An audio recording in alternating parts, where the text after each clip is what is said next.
La Biblia es uno de los libros más influyentes en la historia de la humanidad. Explora las grandes preguntas de por qué existimos. Ha inspirado a muchas personas a hacer cosas asombrosas. Y ha confundido a muchos otros. Probablemente tengas una por ahí guardada en algún lado. Entonces, ¿qué es en realidad la Biblia? Bueno, la Biblia es una pequeña biblioteca de libros que surgieron todos de la historia del antiguo pueblo de Israel. Y en un sentido, ellos eran como cualquier otra civilización antigua. Pero entre ellos existió una larga línea de individuos llamados profetas. Y ellos veían la historia de Israel como no ordinaria. La veían como una parte central de lo que Dios estaba haciendo por toda la humanidad. Y estos profetas eran genios literarios. ¿En serio? Sí, ellos usaban de manera experta el lenguaje hebreo para escribir narrativas épicas y poesía muy sofisticada. Eran maestros de la metáfora y de la narrativa y utilizaron estas técnicas para explorar las preguntas más complicadas de la vida acerca de la muerte y la vida, las luchas del ser humano. Así que hay muchos autores diferentes que contribuyeron en escribir este libro. Sí, y estos textos fueron producidos en un periodo de más de 1000 años, empezando con los orígenes de Israel en Egipto hasta su reino y su primer templo, pero eventualmente fueron conquistados por los babilonios, quienes se los llevaron al exilio. Luego, en un momento crucial de su historia, muchos israelitas regresaron a su tierra, construyeron el segundo templo, reformaron su identidad, y es aquí cuando las escrituras judías empezaron a tomar la forma en que las tenemos hoy en día. Está bien, la Biblia judía, ¿qué hay en ella? En hebreo se llama por un acrónimo conocido como Tanakh. La T es por Torah, a veces llamada la ley. Esto es, los primeros 5 libros con la historia del nacimiento de Israel. La N es por Nevi'im, una palabra hebrea para profetas, y esta sección consiste de los libros históricos que cuentan la historia de Israel desde el punto de vista de los profetas. Luego tienes los libros poéticos de los mismos profetas. La K es por Ketuvim, una palabra hebrea para escrituras. Esta es una colección diversa de libros poéticos, libros de sabiduría y más narrativa.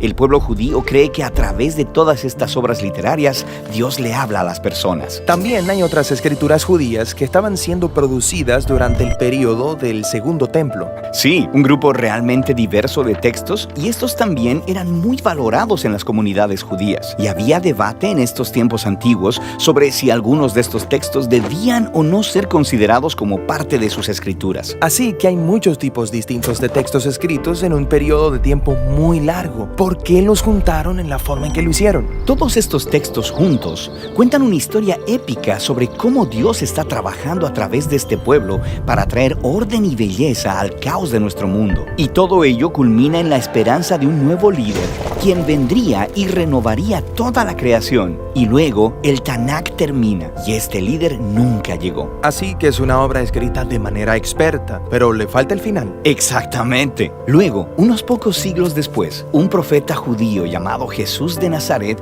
entra en escena. Él decía que estaba continuando la historia del Tanakh. Así que Jesús hizo un montón de cosas geniales. Fue asesinado y sus seguidores decían que él había resucitado de los muertos. Sí, dijeron que Jesús era ese líder tan esperado, quien restauraría el mundo. Así que sus seguidores más tempranos, llamados apóstoles, compusieron nuevas obras literarias acerca de la historia de Jesús. Las llamaron Buenas Nuevas o Evangelios. Formaron un registro llamado Hechos acerca de cómo el movimiento de Jesús se extendió fuera de Israel, y luego hicieron circular cartas a diferentes comunidades de Jesús por todo el mundo antiguo. ¿Y ellos consideraban estos escritos como parte de las escrituras? Sí, los apóstoles escribieron todo esto como el cumplimiento de la historia épica que se encuentra en el Tanakh, y estaban continuando con el genio literario de la tradición judía. También creían que Dios le estaba hablando a su pueblo a través de estos textos, al igual que por las escrituras de Israel. Así que esto es el Antiguo y Nuevo Testamento. Pero, ¿qué pensaban los primeros cristianos acerca de la literatura adicional durante el Segundo Templo? Grupos diferentes tenían diferentes puntos de vista acerca de algunos de estos libros, pero sabemos que leían y valoraban estos textos porque los utilizaron junto con las escrituras escrituras judías. Está bien, entonces tenemos el Tanaj, las escrituras judías. Tenemos estas otras obras del periodo del Segundo Templo. Luego las escrituras de los apóstoles acerca de Jesús. Y eso es mucha literatura. Entonces, ¿qué hay en mi Biblia? Durante 2000 años, el movimiento cristiano ha tomado formas diferentes. Y desde el principio, todos los cristianos reconocen tanto el Tanaj como las escrituras del Nuevo Testamento. Y durante siglos, mucha de la literatura del Segundo Templo era leída como parte de la tradición bíblica. La Iglesia Católica, por ejemplo, eventualmente la hizo oficial y llamó a algunos de los libros de esta colección libros deuterocanónicos. Algunas iglesias ortodoxas incluso usaron más libros de la literatura del Segundo Templo. Y luego, en el siglo XVI, durante la Reforma, los cristianos protestantes quisieron regresar a las escrituras más antiguas de los profetas y apóstoles, así que solo aceptaron el Antiguo y Nuevo Testamento. Isaías capítulo 57. La gente buena se muere. Muchas veces, los justos mueren antes de que llegue su hora. Pero a nadie parece importarle el por qué. Tampoco se lo preguntan a sí mismos. Parece que nadie entiende que Dios los está protegiendo del mal que vendrá. Pues los que andan por el camino de la justicia descansarán en paz cuando mueran. Pero ustedes, vengan acá, hijos de brujas, descendientes de adúlteros y de prostitutas. ¿De quién se burlan haciendo muecas y sacando la lengua? Hijos de pecadores y mentirosos. Rinden culto con gran pasión a sus ídolos, debajo de los robles y debajo de todo árbol frondoso. Sacrifican a sus hijos abajo, en los valles, entre los peñascos de los acantilados. Sus dioses son las piedras pulidas de los valles. Ustedes les rinden culto con ofrendas líquidas y ofrendas de grano. Ellos son su herencia, no yo. ¿Creen que todo esto me hace feliz? Ustedes cometieron adulterio en cada monte alto. Allí rindieron culto a los ídolos y me fueron infieles. Han puesto símbolos paganos en los marcos de las puertas y detrás de ellas. Me han abandonado y se han metido en la cama con esos dioses detestables. Se han entregado a ellos y les encanta ver sus cuerpos desnudos. Han ido a Moloc con aceite de oliva y muchos perfumes y enviado a sus representantes por todas partes, incluso al mundo de los muertos. Se han cansado en su búsqueda, pero nunca se han dado por vencidos. El deseo les dio nuevas fuerzas y no se fatigaron. ¿Les tienen miedo a estos ídolos? ¿Les producen terror? ¿Por eso me han mentido y se han olvidado de mí y de mis palabras? ¿Será por mi largo silencio que ya no me temen? Ahora pondré al descubierto sus supuestas buenas obras. Ninguna de ellas los ayudará. Veamos si sus ídolos pueden salvarlos cuando clamen a ellos por ayuda. ¡Vaya! Un soplo de viento puede derrumbarlos. Basta con que uno respire sobre ellos para que caigan de cabeza. Pero el que confíe en mí heredará la tierra y poseerá mi monte santo. Dios dice: reconstruyan el camino. Quiten las rocas y las piedras del camino para que mi pueblo pueda volver del cautiverio. El alto y majestuoso que vive en la eternidad, el santo, dice: yo vivo en el lugar alto y santo, con los de espíritu arrepentido y humilde. Restauro el espíritu destrozado del humilde y reavivo el valor de los que tienen un corazón arrepentido. Pues no pelearé contra ustedes para siempre. No estaré siempre enojado. Si lo estuviera, moriría toda la gente. Sí, todas las almas que he creado. Estaba enojado, así que castigué a este pueblo tan avaro. Me aparté de ellos, pero continuaron por su propio terco camino. He visto lo que hacen, pero aún así los sanaré y los guiaré. Consolaré a los que se lamentan, llevando palabras de alabanza a sus labios. Que tengan paz abundante, tanto cerca como lejos, dice el Señor que los sana. Pero los que aún me rechazan son como el mar agitado, que nunca está tranquilo, sino que continuamente revuelve el lodo y la tierra. No hay paz para el perverso, dice mi Dios. Isaías capítulo 58. Grita con la voz de un toque de trompeta. Grita fuerte. No seas tímido. Háblale a mi pueblo Israel de sus pecados. Sin embargo, se hacen los piadosos. Vienen al templo todos los días y parecen estar encantados de aprender todo sobre mí. Actúan como una nación justa que nunca abandonaría las leyes de su Dios. Me piden que actúe a su favor, fingiendo que quieren estar cerca de mí. Hemos ayunado delante de ti, dicen ellos. ¿Por qué no te impresionamos? Hemos sido muy severos con nosotros mismos y ni siquiera te das cuenta. Les diré por qué, les contestó. Es porque ayunan para complacerse a sí mismos. Aún mientras ayunan, oprimen a sus trabajadores. ¿De qué les sirve ayunar si siguen con sus peleas y riñas? Con esta clase de ayuno nunca lograrán nada conmigo. Ustedes se humillan al hacer penitencia por pura fórmula. Inclinan la cabeza como cañas en el viento, se visten de tela áspera y se cubren de cenizas. ¿A eso le llaman ayunar? ¿Realmente creen que eso agrada al Señor? ¡No! Esta es la clase de ayuno que quiero. Pongan en libertad a los que están encarcelados injustamente. Alivien la carga de los que trabajan para ustedes. Dejen en libertad a los oprimidos y suelten las cadenas que atan a la gente. Compartan su comida con los hambrientos y den refugio a los que no tienen hogar. Denles ropa a quienes la necesiten y no se escondan de parientes que precisen su ayuda. Entonces su salvación llegará como el amanecer y sus heridas sanarán con rapidez. Su justicia los guiará hacia adelante y atrás los protegerá la gloria del Señor. Entonces, cuando ustedes llamen, el Señor les responderá: sí, aquí estoy. Les contestará enseguida. Levanten el pesado yugo de la opresión. Dejen de señalar con el dedo y de esparcir rumores maliciosos. Alimenten a los hambrientos y ayuden a los que están en apuros. Entonces su luz resplandecerá desde la oscuridad, y la oscuridad que los rodea será tan radiante como el mediodía.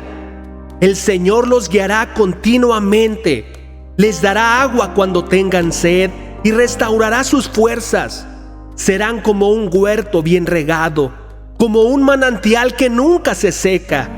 Algunos de ustedes reconstruirán las ruinas desoladas de sus ciudades. Entonces serán conocidos como reconstructores de muros y restauradores de casas. Guarden como santo el día de descanso.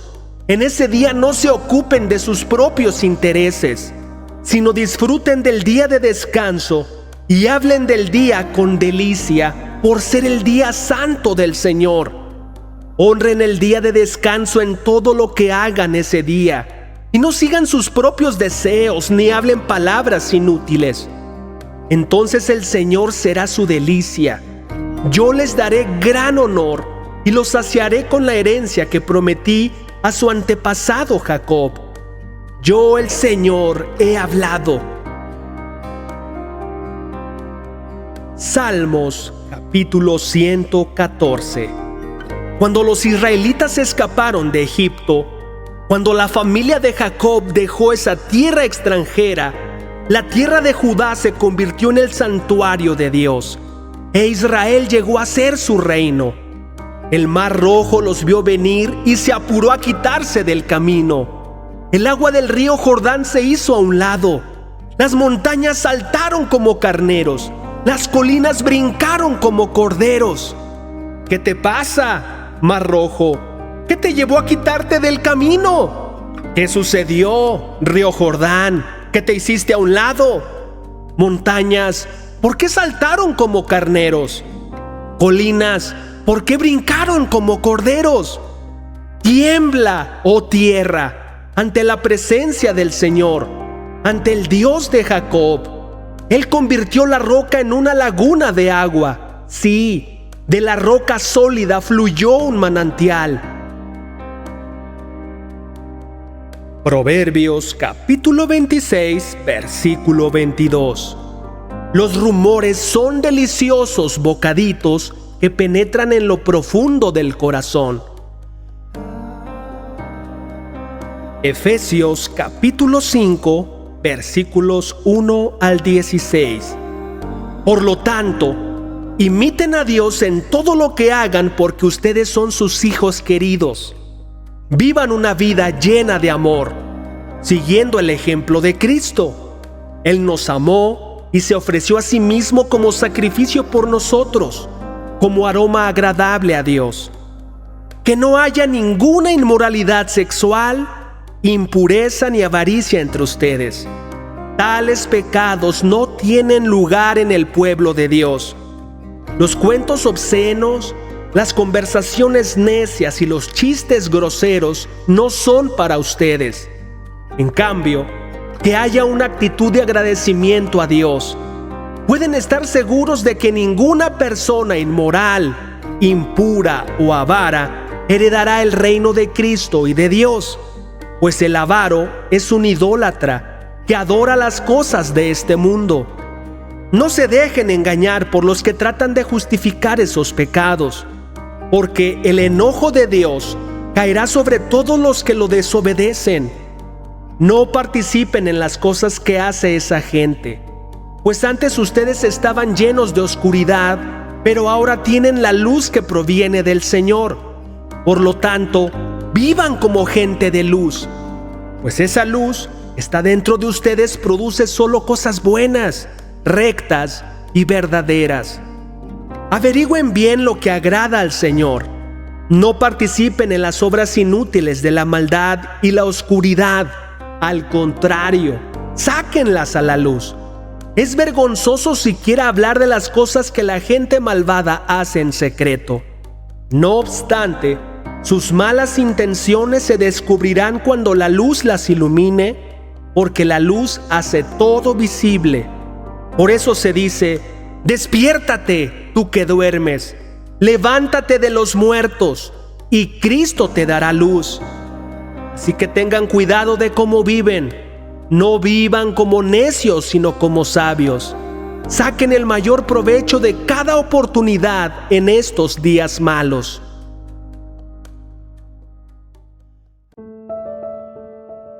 ¿Has visto qué práctico, claro y directo es Dios con el ser humano? Él deja muy claro lo que le gusta y lo que le disgusta, lo que espera de ti y lo que Dios quiere hacer por ti y para ti. Pongo a tu disposición una increíble enseñanza de 9 principios básicos para que tú adquieras una relación con Dios de manera personal, para que tú mismo o tú misma puedas encontrar las respuestas a tus inquietudes a través de la Biblia. Hay veces que no sabemos cómo buscar o por dónde empezar. Solo sabemos que queremos tener un encuentro verdadero y real con Dios. Muchas veces le decimos: Dios, ¿existes? Quiero conocerte. Esta increíble enseñanza de los 9 principios básicos fueron la respuesta para mí y serán la respuesta para ti. Esta enseñanza es presencial o virtual. Yo estoy en Guadalajara, pero tengo amigos por todo México y amigos por todo el mundo que estarían encantados de enseñarte estos 9 principios básicos. Es de manera personal porque es a tu ritmo, es respondiendo a tus dudas, no las de otro, tratando específicamente áreas de tu vida y de tu corazón. Solo necesitas tu Biblia, tiempo y las ganas de tener un encuentro con Dios. Es totalmente gratuito. Tenemos que dar de gracia lo que hemos recibido de gracia. Déjame tus datos para contactarnos contigo al correo queremosresponderte@gmail.com y con gusto te explico cómo podemos empezar y dar el siguiente paso. El correo está indicado en la caja de comentarios. Nos vemos mañana. Bendiciones.